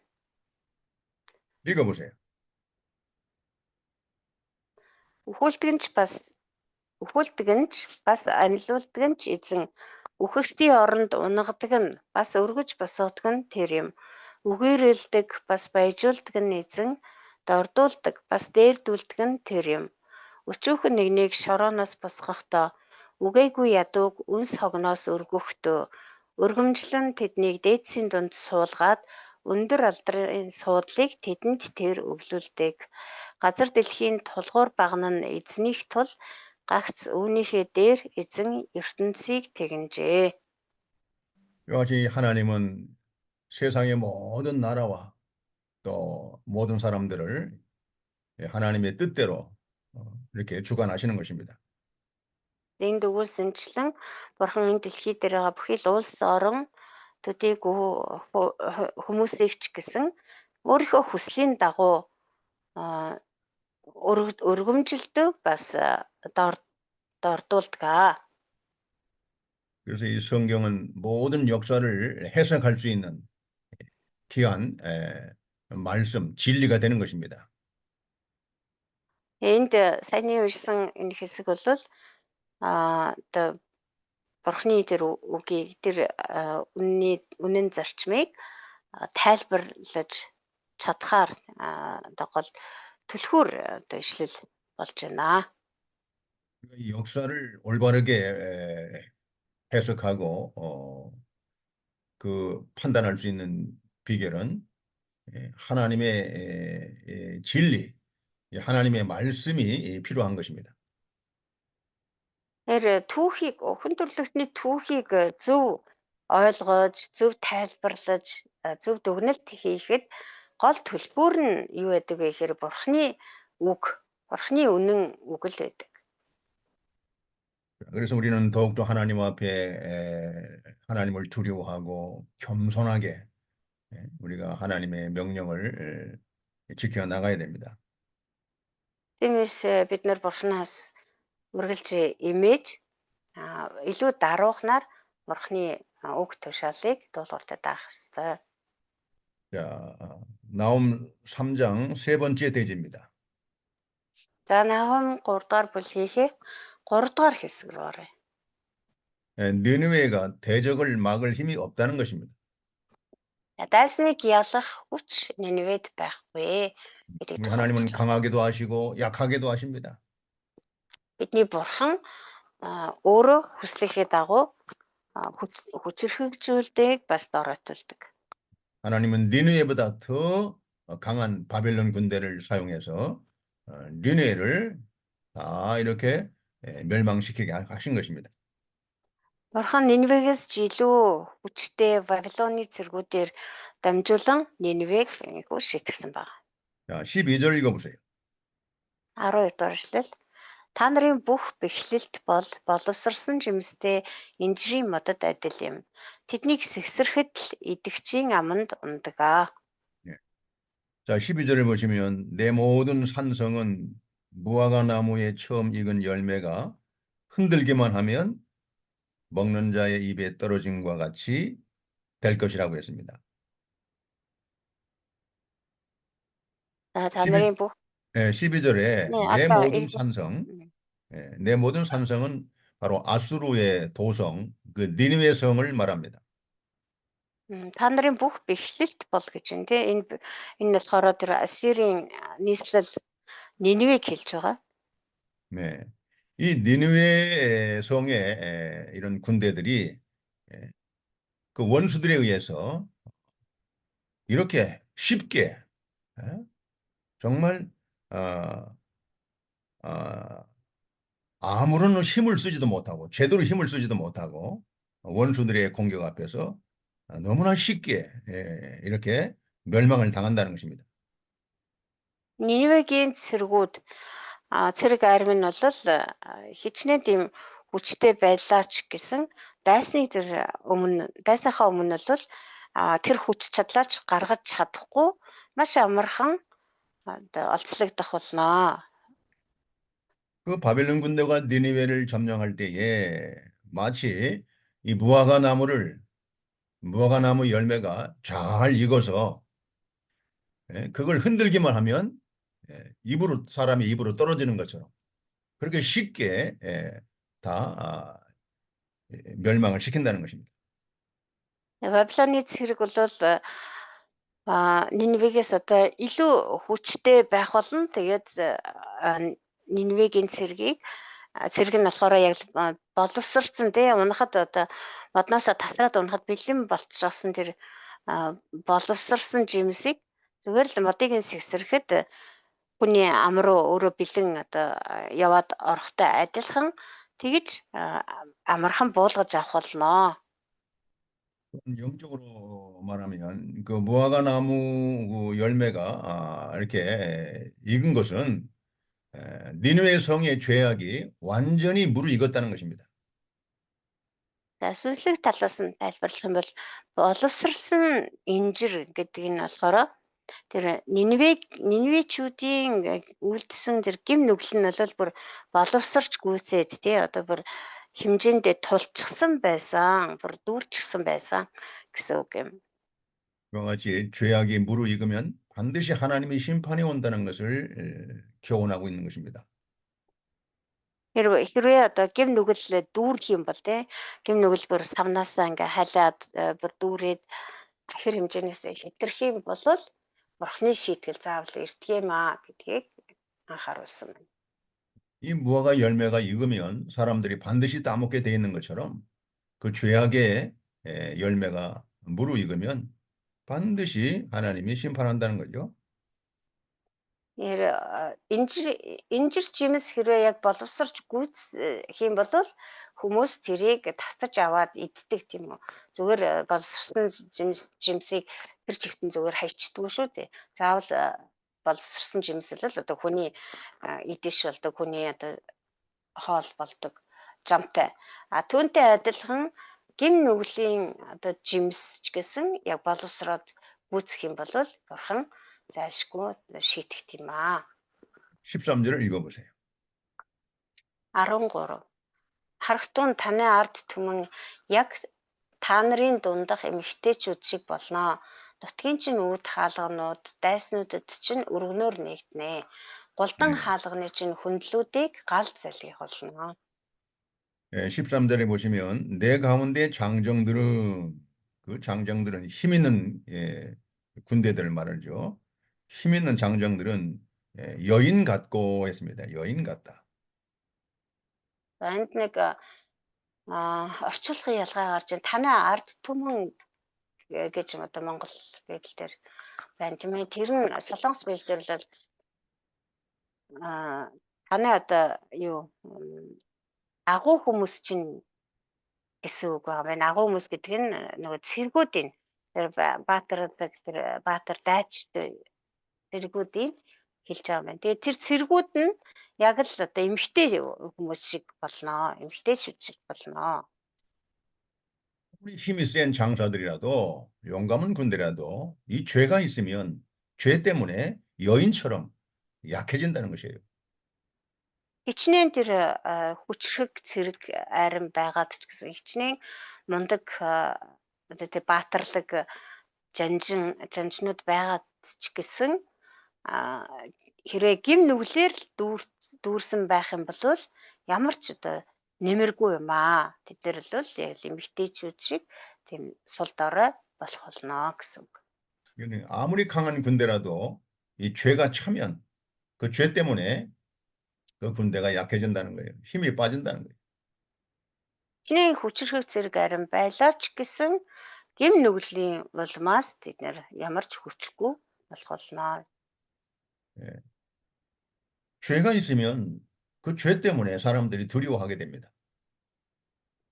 Гим нүгэл хэрвээ байх юм бол тэр гим нүглээсээ болоод хүмүүс ер нь аймхай болчихдог. 그러나 의인의 군대는 하나님이 함께 하시기 때문에 강하고 담대하게 되는 거예요. Харин зөвхт цэргүүд юу лээ одоо гим нүгэлгүй те зөв шудрах цэргүүд нь болохоор айх зүйлгүй. Яагаад гэвэл тэдэнд гим нүгэл байхгүй учраас бурхан тэдний талд байгаа. 강한 군대가 되려면 죄를 짓지 않도록 해야 됩니다. Тэгэхээр одоо хүчрэг цэрэг дайчид байя болёо гэж хүсчээвэл гим нүгэл үлдэхгүй байх ёстой. 죄를 엄하게 다스려야 돼요. Гим нүглийг бид нар маш хатуу захирах хэрэгтэй. 사람도 죄가 있으면 약해집니다. 두려워하게 됩니다. Хинч байсан гэсэн тийм хүмүүс бол гим нүгэлтэй л байх юм бол маш аимхай болдог. 이같이 니네의 군대가 죄 때문에 이렇게 여인처럼 약해지고 나약해졌다는 것입니다. Тэгэхээр Ниневегийн одоо айрам цэргүүд нь ч гэсэн яг тийм байдалд орсон байна. Тэд нар гим нүглээр дүүрсэн учраас тэд нар хүчгүй болсон. Тэгээ сул дорой эмэгтэйчүүд шиг болсон гэж. 그리고 니느웨 성의 그 견고한 성문들도 그 죄 때문에 다 문이 원수 앞에 넓게 열린다는 것입니다. 빗장도 불에 타버리고 그 견고한 성문이 다 힘없이 열린다는 것입니다. Тэгээд цэрэг армын төдийгүй тэр нутгийн өөрөөр хэлбэл Ниневегийн тий үүд хаалганууд нь голдон хаалганууд нь хүртэл тэр гим нүглээ улмаас дайснуудынхаа өмнө зүгээр л ингээ нээгдэх болно. Голдон хаалганыхаа хөндлүүд галт залгигдах болно. Гим нүглээс болж. 죄가 있으면 다 그 죄 때문에 무너지는 거예요. 무너지고 이렇게 황폐해지는 것입니다. Ерөөсөө гим нүглээс болоод ингэж бүх юм сүйрч мөхдөг байх нэ. Тэгээд гим нүглээс болж бүгд хүчгүй сул дорой болдог байх нь гим нүглээс болж тэр нутаг тэр газар эзгүрдэг байх нэ. 그래서 이 죄가 있으면 원수들의 공격을 막을 수가 없어요. Хэрвээ гим нүгэлтэй л байх юм бол дайснуудын давталгааг хязгаарч чадахгүй. 이스라엘 군대가 하나님을 잘 명령을 순종하고 하나님의 말씀을 지킬 때는 하나님이 강한 군대가 되도록 도와주신 것입니다. Израилийн цэргүүдийг ч гэсэн гим нүгэлгүй тийм ээ бурхны үгийг сайтар сахиж бурхны тушаал зааврыг дуулууртай дагдаг байх үед нь бурхан тэр Израилийн цэргийг маш хүчрхэг болгож өгчээсэн. 그 이스라엘 군대가 하나님을 거역하고 하나님을 배신하고 우상을 섬기고 나갈 때는 그 군대가 매우 쇠약해지고 약해져서 원수들에게 다 이렇게 점령을 당하고 수치와 부끄러움을 당하게 된 것이에요. Харин эсвэргээр бурхнаас урваж, бурхантай тэрсэлдэж, бурхны үгэнд дуулуургүй байх үед нь бурхан тэр Израилийн цэргийг сул дорой болгож өгчээсэн. Тэгээд тийм сул дорой байх үедээ дайсандаа ичгүүртэйгээр олзлогдож, цөлөгдөж, улс орноо булаалгаж ичгүүр утам шиг болж байсан. 14절을 읽어보세요. 14. Бэхлэлтэд зориулан өөртөө ус татаж ав. Бэхлэлтүүдээ бэхжүүл. Шаварт явж наалданг шаврыг зуурч тоосго шатаах зуухнуудаа засварл. 자, 14절은 니느웨 성이 앞으로 원수들의 공격을 대비해서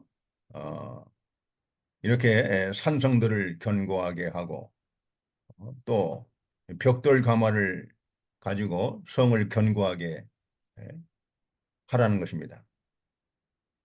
За тэгэхээр тэр дайснуудын давталгааг няцаахын тулд Нинвечүүд тэр өөрсдөө одоо ийм бэлтгэлийг хий гэж хэлж байна. 그러나 아무리 산성을 견고하게 하고 진흙을 이겨서 벽돌 가마를 가지고 견고하게 쌓아도 원수들에 의해서 다 무너진다는 것이죠.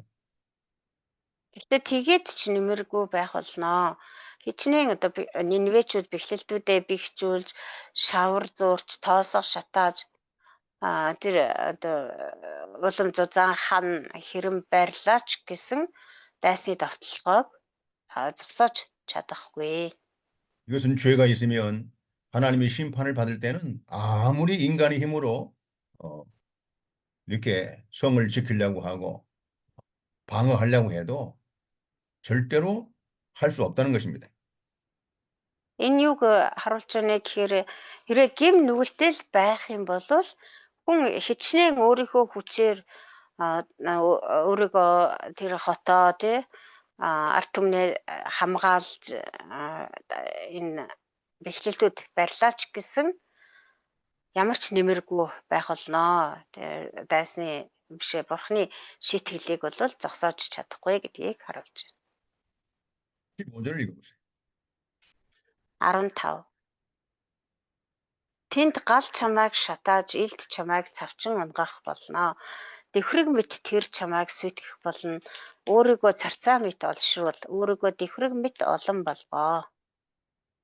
네, 이 15절에도 이 대적을 막기 위해서 많은 군대를 이렇게 선발해서 이렇게 준비해도 도저히 원수들의 공격을 막을 수 없다는 것이죠. Энэ 15 дээр ч гэсэн адилхан хэлж байна. Хичнээн одоо дэвхрэг өөрийгөө царцаа мэт олшруулж дэвхрэг мэт олон болгоо гэж. Тэгээд хичнээн олон цэрэг цуглуулад хичнээн олон тэр айрам цэрэгтэй байлаач гэсэн дайсныг зогсоож чадахгүй. 니느웨가 메뚜기 떼처럼 아무리 많은 군대를 동원시키고 준비해도 원수들의 공격을 막을 수 없다는 거예요. Тэгээ хичнээн Нинвечүүд тэр царцаа дэвхрэг мэт өөрсдөө олон болголооч гэсэн олон хүмүүсийг цэрэгт дайчиллаач гэсэн дайсныг зогсоож чадав. 또 16절을 읽어보세요. 16. Чи өөрийнхөө худалдаачдыг Тэнгэрийн оддоос илүү олон болгосон. Тэд харин дэвхрэг адил тонож нисэн одож байна. 네, 16절은 니느웨 성에는 이 장사꾼들이 많았습니다. 돈을 많이 버는 이 장사꾼들이 많이 있었어요. Тэгээд тухайд Нинве хотод бол маш олон тийм худалдаачид байдаг байсан байна. 니느웨가 재물을 많이 쌓아놓기 위해서 이 장사꾼들을 많이 장사꾼들을 통해서 재물을 많이 쌓아놓고 했지만은 원수들에게 다 빼앗긴다는 거예요. Нинве тэр олон худалдаачдаар дамжуулан маш их одоо эд баялаг хурааж хуримтлуулсан байгаа. 그래서 사놨지만 재물을 재물을 많이 쌓아놓았지만 그 재물도 원수들에게 다 빼앗긴다는 거예요. Тэгээ хичнээн тийм их эд баялаг хурааж хуримтлуулсан ч гэсэн тэр бүхэн нь бүгд дайсны олз болох болно. 용감한 용감한 힘 있는 이 장수들 가지고도 지키지 못하고 또 견고한 성을 가지고도 지키지 못하고 또 많은 재물을 가지고도 지키지 못한다는 것입니다. Тэгээ эдгээрийг харах юм бол ерөөсөө хүчтэй, зоригтой цэрэг байгаад ч өөрсдөө хамгаалж чадахгүй юм байна. Одоо тэр бат бэх хэрэм цайз хан хэрэм бэхлэлтүүд босгоод ч хамгаалж чадахгүй юм байна. Хичнээн их эд баялаг байгаад ч тэр эд баялагаараа өөрсдөө хамгаалж чадахгүй юм байна. 17절 읽어봐요.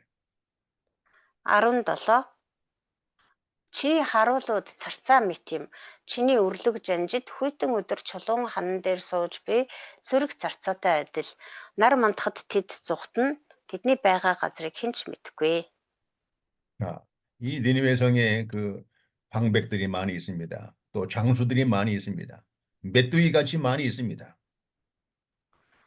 За тэгээ Нинве хотод бол харуулууд маш олон байсан байна.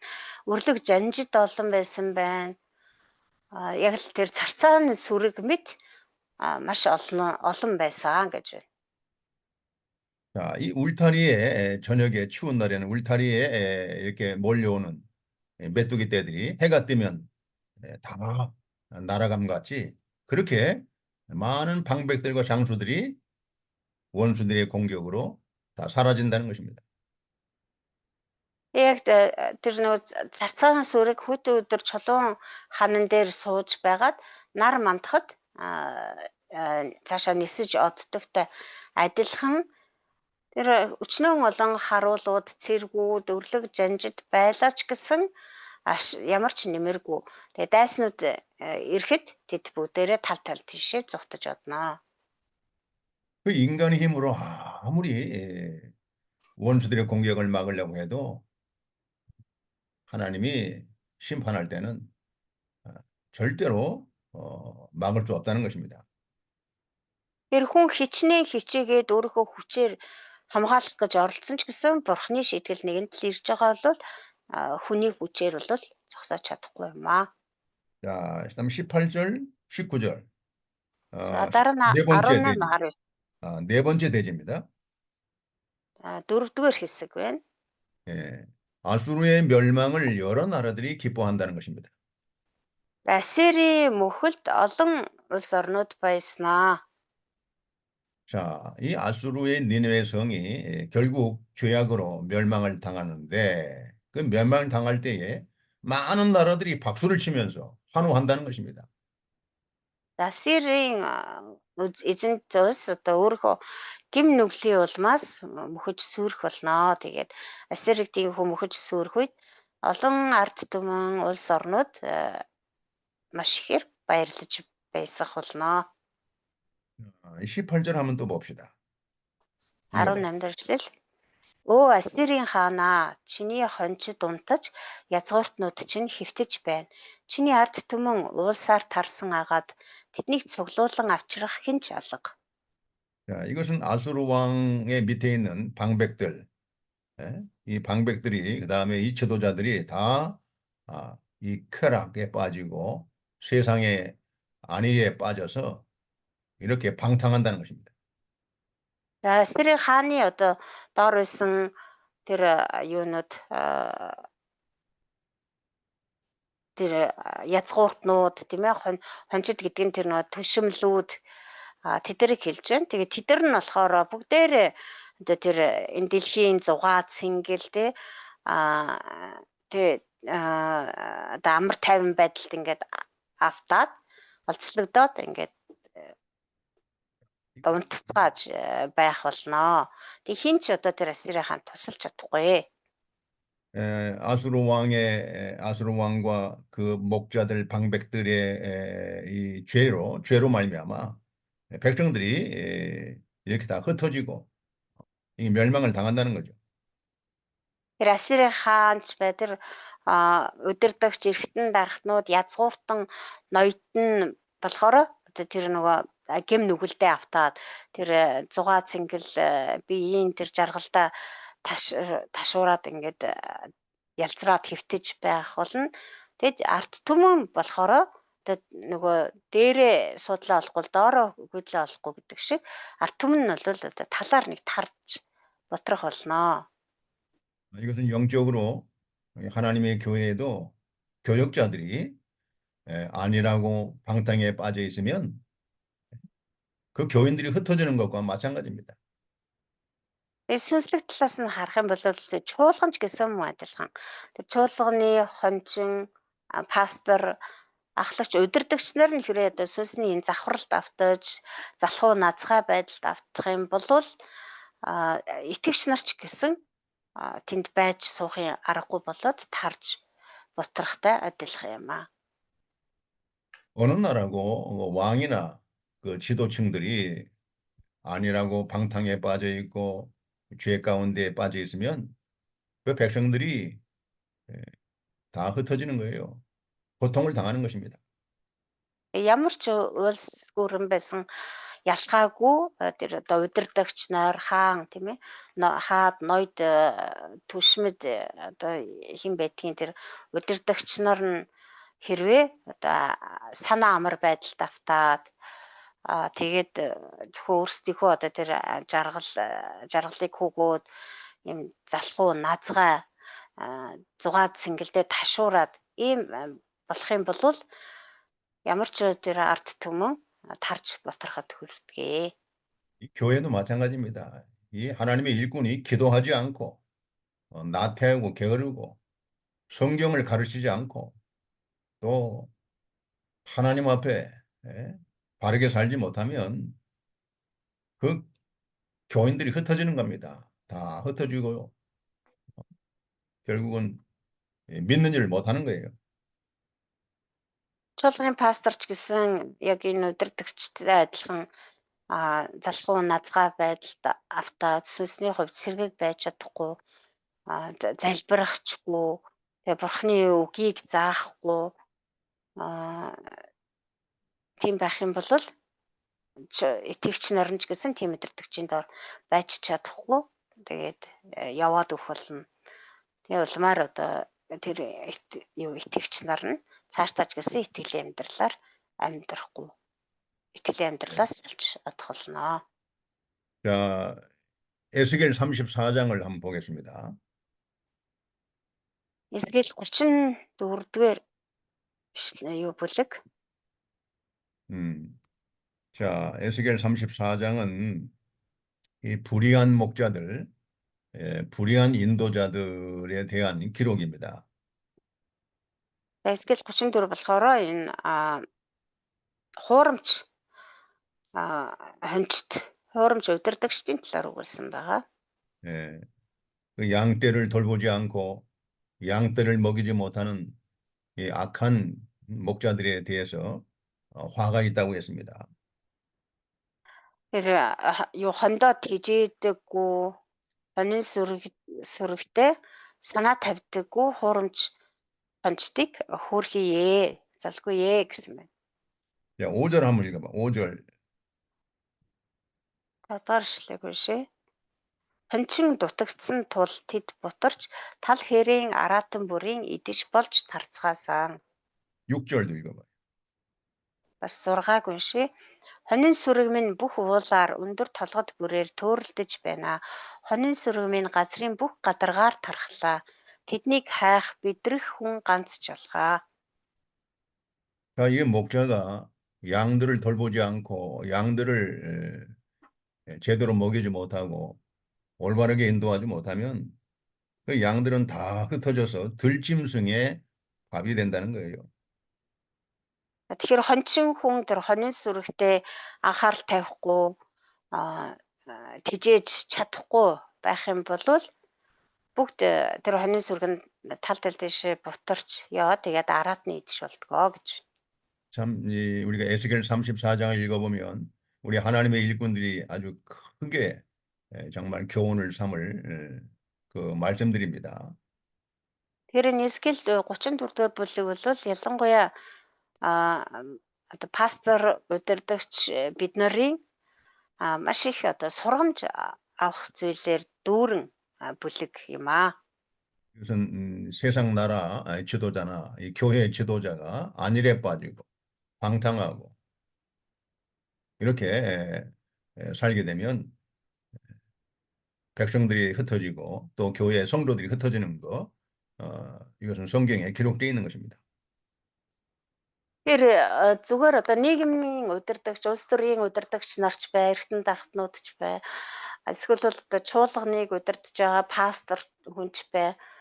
Хэрвээ одоо ингээ ялзрал завхрал давтаад санаа амар байдалд ингээ эзэмдүүлээд ийм байгаад ах юм бол тэр арт түмэнч тэр чуулганы итгэгчид ч тэр тэндээс одоо тарж 하나님이 맡기신 양들을 부지런히 төөрөлдөж явдаг байх нэ. 하나님이 맡긴 양들을 우리는 부지런히 돌봐야 되고 그들에게 영혼을 살리는 양식을 먹여야 됩니다. Тэр бурхны биднэр даалгаж өгсөн тэр хонин сүргийг бид нэр итгэмжтэйгээр хооллох ёстой.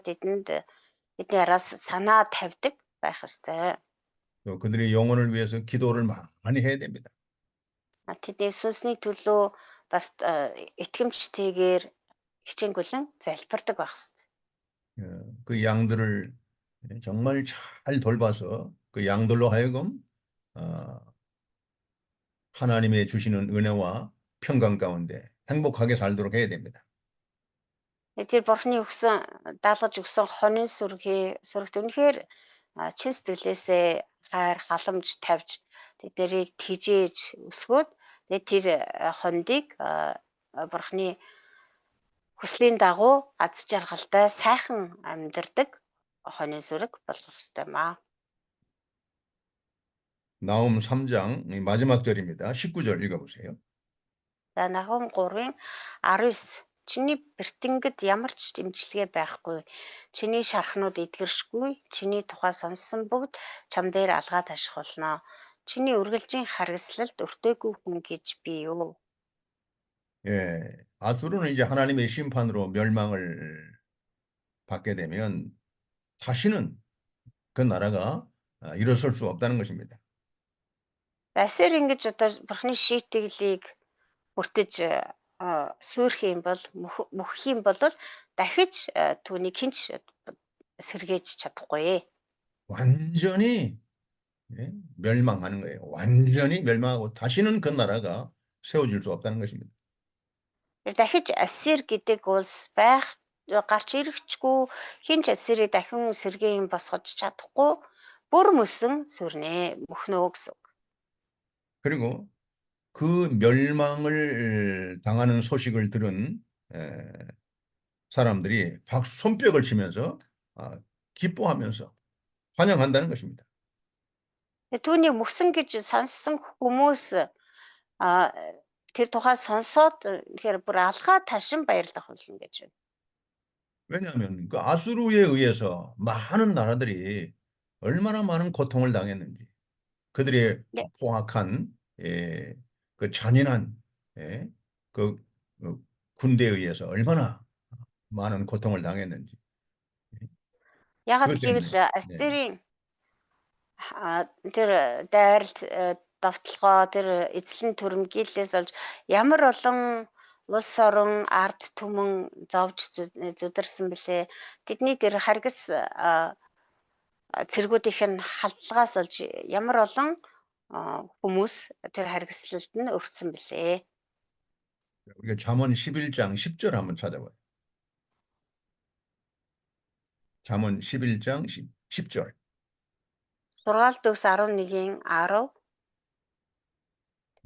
Зөвхт хүн дэвтгэд хотоороо баярлан буруу хүн мөхөд уугаан дуу гаднаа.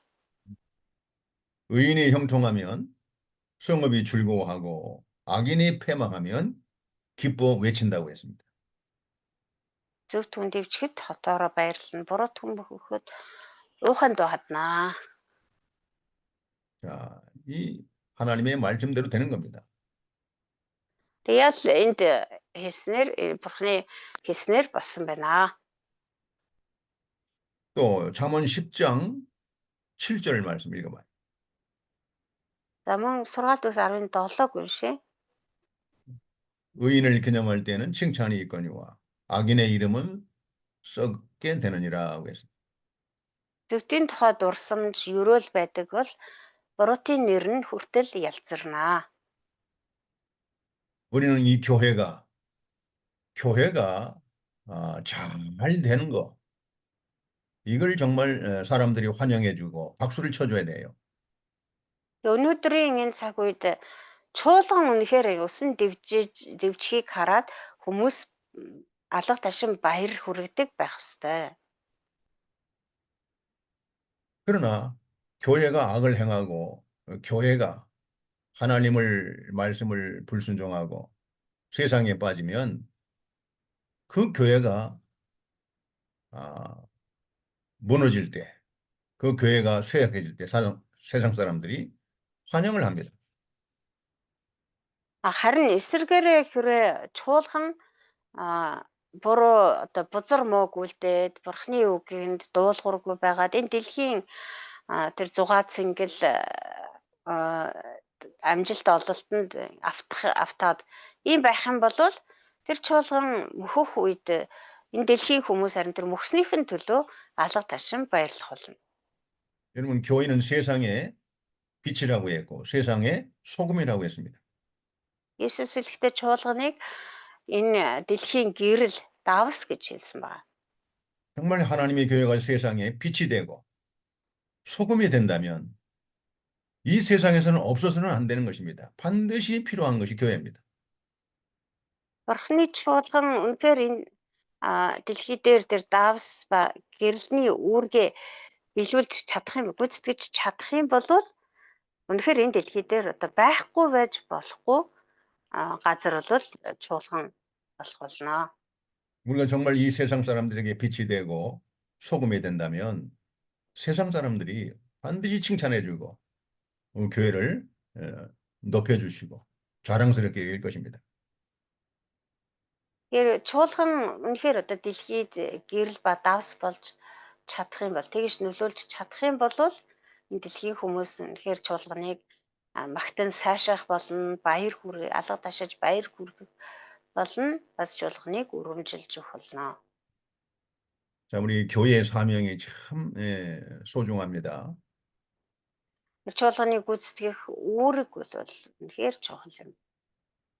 하나님의 영광을 드러내고 많은 사람들을 살리는 교회, 사람을 살리는 교회에 대해 Бурхныг алдаршуулж хүмүүсийг авардаг тийм чуулган болох ёстой юм аа. 사람을 죄에서 구원하는 교회가 돼야 돼. Хүмүүсийг гэм нүглээс нь авардаг чуулган болох ёстой. 사람들의 영혼을 천국으로 인도하는 교회. Хүмүүсийн сүнсийг мөнхийн улс руу удирддаг чуулган. 이 세상의 멸망에서 하나님의 나라로 인도하는 교회가 돼야 돼.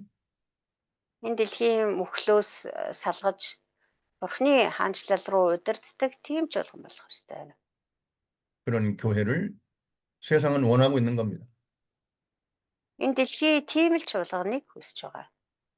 우리가 그런 교회가 되도록 하나님의 일꾼들이 부지런히 하나님의 말씀을 가지고 빛을 발하고 또 소금의 역할을 해야 됩니다.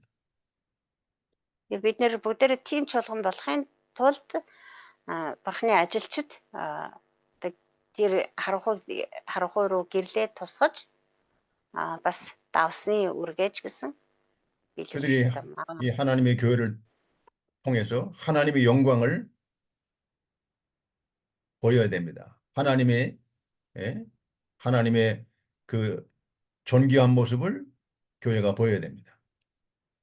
Чуулган Бурхны алдрыг харуулдаг байх ёстой. Бурхны тэр ямар агуу хүндэт Бурхан бэ гэдгийг харуулдаг байх ёстой. 기도하겠습니다. За залбирая.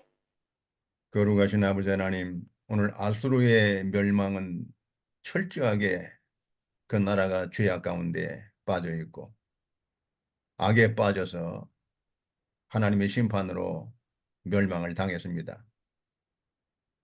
Өнөөдөр нахур намаар дамжуулан Ассирийн мөхлийн тухай суралцлаа.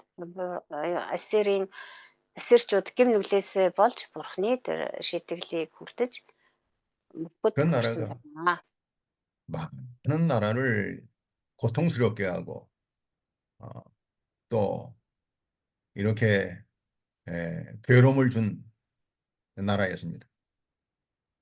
Асер гэдэг тэр улс олон улс ард түмнийг зовоож эзлэн түрэмгийлж байсан. 그래서 하나님의 심판으로 그 나라가 멸망할 때 여러 나라들이 박수를 치면서 환영했습니다. Тэгээд эцэст нь Асер мөхөх үед олон ард түмэн улс орнууд алга ташин баярлцгаасан. 여러분, 우리가 이런 말씀을 통해서 이 하나님의 교회가 정말 이 세상에서 빛이 되고 소금이 되는 그런 교회가 되도록 우리가 더욱 충성하는 일꾼들이 되게 해주시옵소서. Ийм дүр төрхөөр дамжуулан бид нар сургамжийг авч үнэхээр энэ олон улс үндэстнүүдэд сайнаар нөлөөлдөг гэрэл ба давс болж чаддаг чуулган болоход та биднийг ашиглаж өгөөрэй. 예수님의 이름으로 기도드리옵나이다. Есүсийн нэрээр залбирanгуйлаа. Амен. 아멘. 아멘.